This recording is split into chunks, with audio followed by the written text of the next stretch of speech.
right, what's going on, you guys? Nick here with Nick Strength and Power. I've got a couple of interesting stories for you guys today. The first story that I've got for you guys today, a new physique update from Blessing Awodibu. We haven't seen Blessing compete in some time now. We did get a physique update from him about 2 weeks ago where he said he was weighing 322 pounds. There's a lot of discussion about that physique update and about the number associated with it, because I believe that's the heaviest that Blessing has ever been. And that was about 2 weeks ago. And at the time of that update, he said that he's 3 weeks from dialing it back in, so I guess starting a prep. And we've already talked a lot about the beginning of the 2025 season. There's a lot of really good shows to do between now and even the springtime. So I'm assuming we might see Blessing do one of those shows, whether it be the Pittsburgh, New York, maybe Brazil, Detroit, who knows? I don't think he's formally announced it yet. Now, the latest physique update, you see the front of Blessing in the off-season, well over 300 pounds. And that was kind of the discussion with the previous update, was that he was only showing the back, and people were like, I wonder what the front looks like if he's that heavy. Now we get to see that. And people have been pretty critical of this, and I think we should, like I always say, kind of take it in context that this is off-season Blessing. He's not supposed to look like he's about to walk out onto a bodybuilding stage right now. Yes, he's got a lot of body fat. Yes, he's very heavy. Yes, his midsection, he's losing some of that aesthetic quality that he had. But we got to be fair to Blessing. It is the off-season. And like I said, I think this might be the heaviest he's ever been. But that being said, I think this is another good example of comparing Blessing to Samson.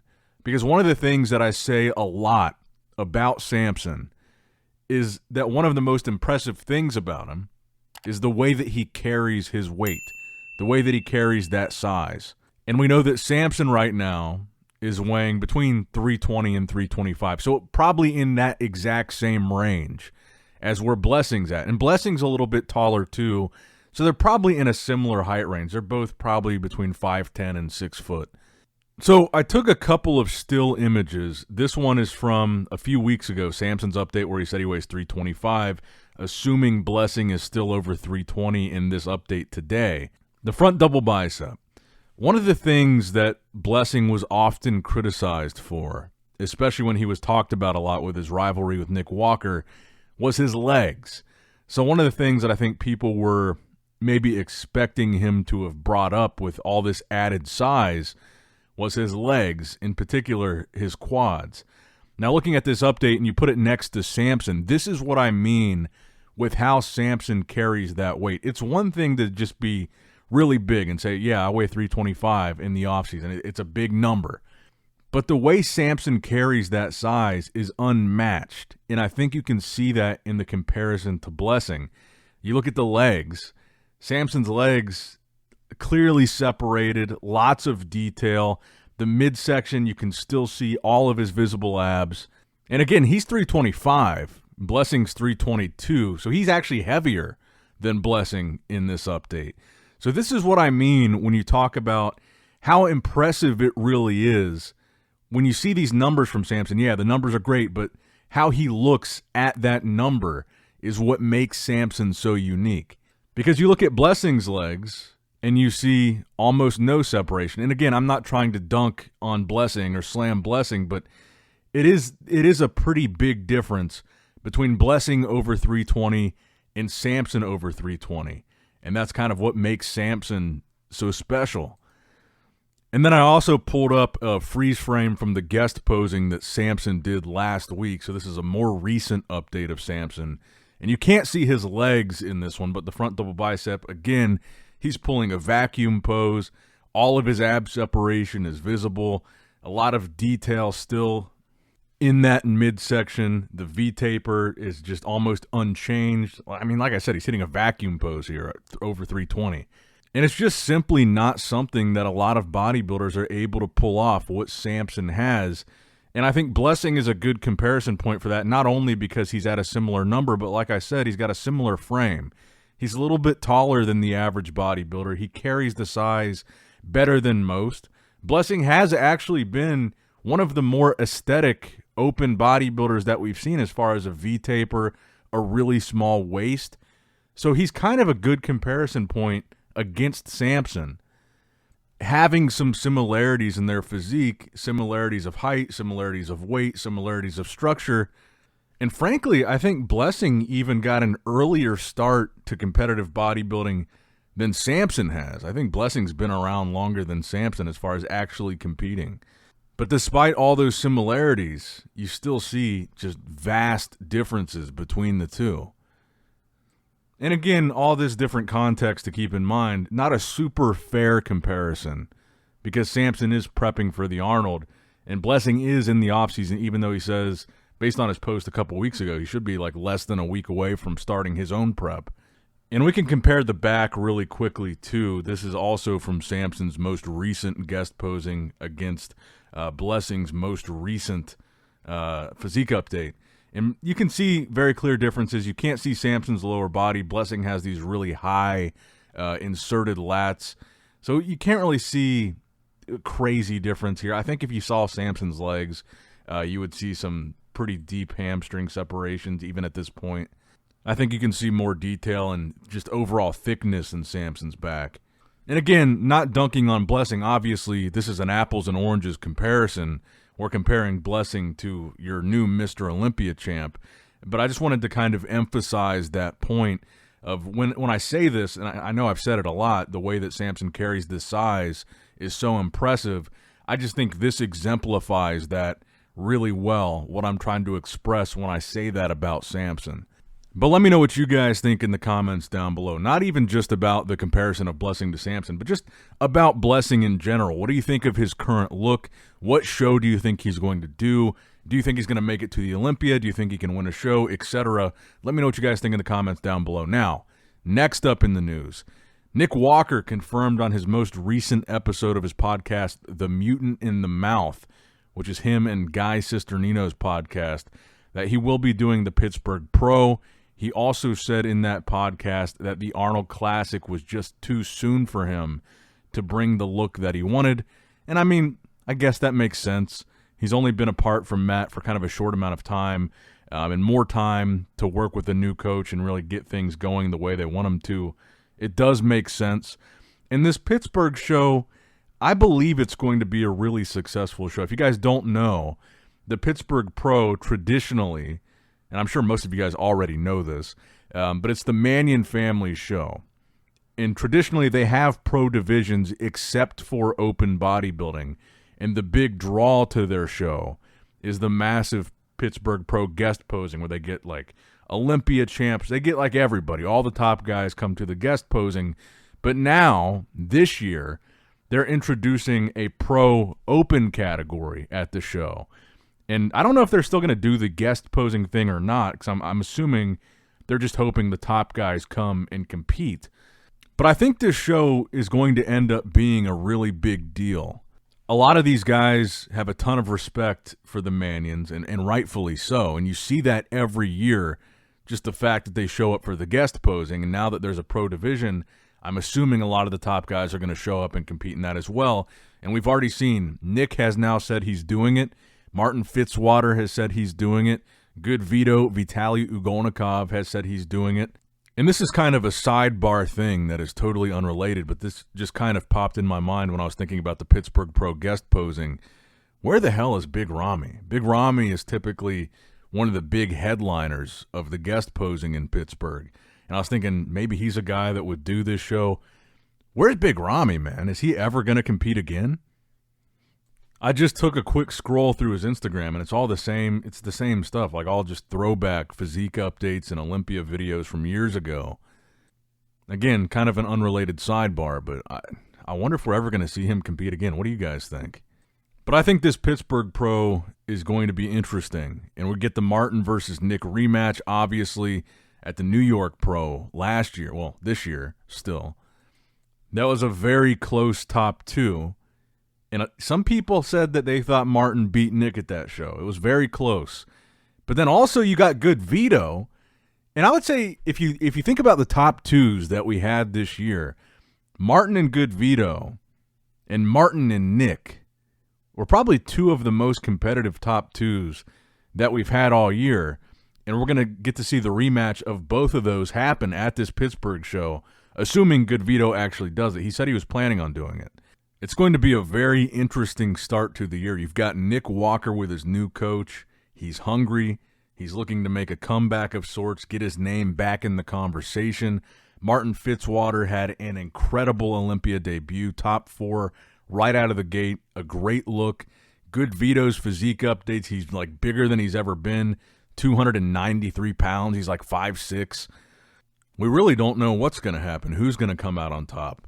I think my money would be on Martin, but like I said, Good Vito looks a lot bigger. Nick Walker's got a chip on his shoulder. Who knows what's going to happen here? And those are just 3 names. Who knows who else is going to jump in there? I'm going to go ahead and roll the clip from the Mutant in the Mouth podcast so you guys can hear exactly what Nick said about doing Pittsburgh and then the reasons why he's not doing the Arnold. I know a lot of people wanted to see him do the Arnold, myself included, but this lineup in Pittsburgh might be just as big.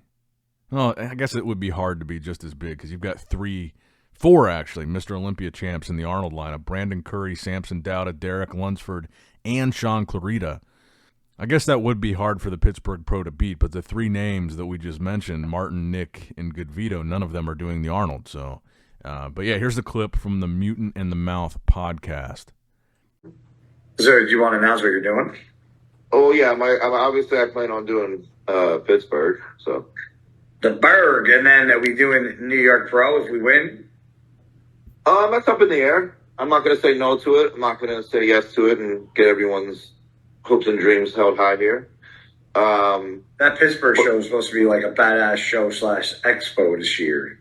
Oh yeah, they're doing it big. And the reason why I did not do the Arnold, because everyone keeps calling me a pussy, I didn't feel I was going to be ready for it, to be honest. And I don't think, obviously, I honestly didn't think me, Kyle, or any of us knew my size was going to come back as fast as it did. Yeah, crazy. And then some, because I feel like I'm bigger than what I have been. Now, next up in the news, Derek Lunsford in his recent YouTube video was speaking on doing the Arnold Classic, why he's doing it. And he said something interesting in that video, and that's quoted here on this Buys and Tries post. And it really made me wonder what exactly he's talking about here. So he says, I've always felt like the biggest year in my bodybuilding career will be met with the hardest times in my life. Don't get me wrong, I'm coming to win. So there's really not a whole lot we can do but speculate as to what he's talking about here, because he doesn't say exactly what the hardest times in his life that he's experiencing are.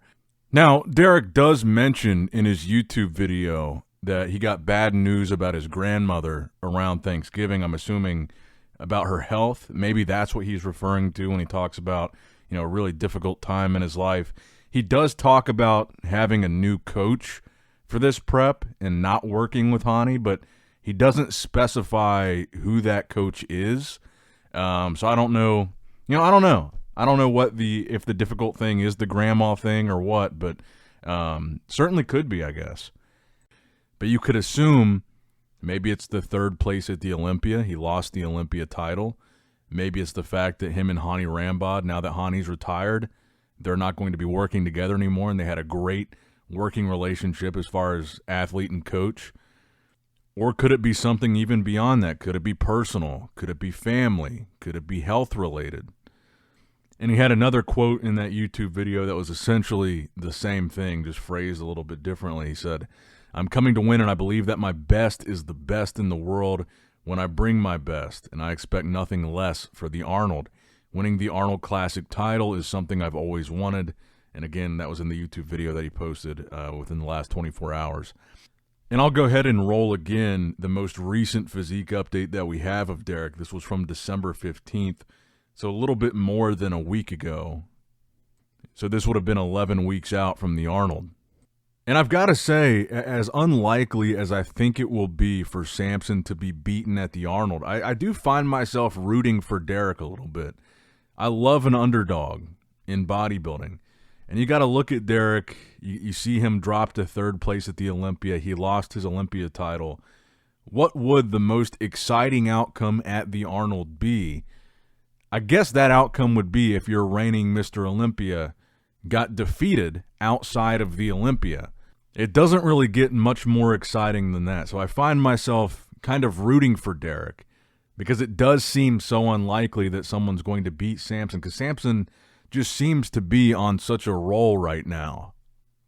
But if you think about it from the standpoint of what would be the most interesting story, it would be Derek defeating Samson, or really anybody defeating Samson. Samson losing the Arnold would be a massive story. Samson winning, of course, would also be great, because then you'd have the story of Samson winning $1.1 million between two shows, winningest prize money bodybuilder of all time. A ton of momentum going into the next Olympia. Samson winning would also be exciting, but I think the even bigger story would be your reigning Mr. Olympia getting defeated outside of the Olympia, and Derek would probably be, in this lineup, the most likely to pull that off. But then, like I said, you got to go back and look at what Derek said today, and you got to wonder, what does he mean by this is the hardest year of his life? Is that the Olympia placing, losing the title, not having Hani by his side? Is it a family thing, health thing? You got to wonder what he might be talking about there. And if that's something that could impact his look at the Arnold in a negative way. But let me know what you guys think in the comments down below. Do you think Derek has any chance at all at beating Samson? I do. I think anything can happen in bodybuilding. I think it's probably unlikely that Samson will be beaten for sure. But bodybuilding has surprised me a lot. Anything can happen.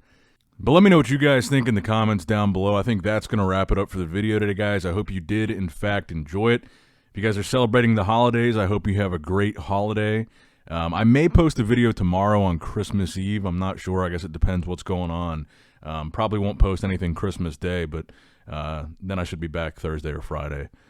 So if you're not celebrating the holidays, don't worry. You'll still have some videos to watch on this channel.